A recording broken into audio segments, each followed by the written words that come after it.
ত্রিপ্রালেন না পাইলে এখন আমার গ্রেটার ত্রিপ্রালেন এটা কি তাবা এটা কি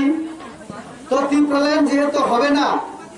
আমরা যে শুরু থেকেই কইছি ত্রিপ্রালেন হইতো না তো তারা মানে না কই হইব গ্যারান্টি দিয়ে তো এখন ত্রিপ্রালেন আর কইতে পারে না আরেকটা শব্দ লাগিয়ে দিছে গ্রেটার ত্রিপ্রালেন এটা আরো বেশি হইতো না কেন হইতো না কই মায়ানমারের কথা কয় মায়ানমার বাংলাদেশ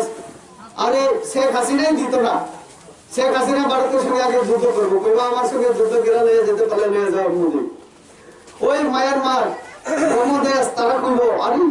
এটা কি কথাবার্তা সেখানে তো সেনা শাসন চলছে মায়ানমারের মধ্যে আং সান সুচি উনি গণতন্ত্র প্রিয় একজন সেখানে নেত্রী ওনাকে সারা জীবন জেলেই রাখে তো এইখানে আগে আর্মিদের সঙ্গে আমাদের যুদ্ধ করার লাগবো রাজা যুদ্ধ করতে পারবো না এখন মহারাজা যুদ্ধ করতে পারবো না মায়ের মাঠে আনা লেগে তো অবাস্তব কাজে এই অবাস্তব কথায় আমরা গিয়ে কিনলাম আরো কথা কয় কি কয় ওই গত দিনে মুখ্যমন্ত্রীর সঙ্গে দেখছেন তো বিপ্লব দেবের সঙ্গে ফেসবুক যারা যারা দেখেন আমার মুখ্যমন্ত্রীর মানে মিসেস মানে নীতিবাদী আমরা সবাই করি নীতিবাদী মানে বৌদি আর কি বিপ্লব দেবের বউ আমরা সবাই বৌদি রাখি নীতিবাদী হয়েছে মাঝখানে বাঁদিকে এসে আমার মুখ্যমন্ত্রী নীতিবাদীর ডান দিকে এসে মহারাজা এই ফটো যদি আপনারা দেখেন মনে হয়নি ফজলুল বাবু একটা দলের নেতা আমাদের বিরোধী দল এই জন্য খালি কি রেবতীরে ঘুরতে পারবো কারণ রেবতী একটু পাহাড়ে করে কোন তো লাগবো না এখন তার জন্য আমার বিপ্লব দেবের বলতো না নরেন্দ্র মোদীরে ওই এক দুবার কোষে উনিছে আর করতো না নরেন্দ্র মোদী আনন্দ সিনে রাখো এই কথা করতো না হতো না কারণ বুঝতে হয়েছে থানসা আইএমপিটি আইতাছে না পাতাল কন্যা হারিয়ে গেছে খুঁজে পাইতেছে না এখন রাজা ডাক্তারছে পাতাল তুমি আও না পাতালে গেছে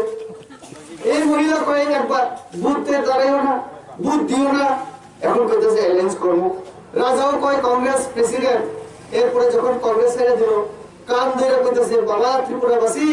আমি ক্ষমা চাই ভুল করছি আমি আর জীবনে কোনদিন রাজনীতি করতাম না এখন আবার নাম দিল কি ত্রিপুরা বলে তো বারবার আমাদের মহারাজারা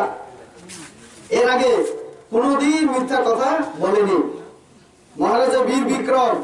ওনার আদর্শে আমরা চলি বিজেপি ওনার আদর্শে কারণ মহারাজা বীর বিক্রম বুদ্ধ ধর্মের জন্য বুদ্ধ মন্দির বানিয়ে দিয়েছিল খ্রিস্টানদের জন্য মরিয়ামনগরে চার্চ বানিয়ে দিয়েছিল মুসলিমদের জন্য গেদুমিয়া মসজিদ বানিয়ে দিয়েছিল হিন্দুদের জন্য লক্ষ্মীনারায়ণ বাড়ি আর অনেক মন্দির আমাদের মহারাজা বীর বিক্রম আসলে আমাদের আদর্শের মনের তার জন্য আমরা বিজেপিরা মহারাজার নামে আমরা মূর্তি করছি এয়ারপোর্টের নাম করছি ছুটি ঘোষণা করছি কিন্তু মহারাজ এখন যে প্রদ্যুৎ বাবু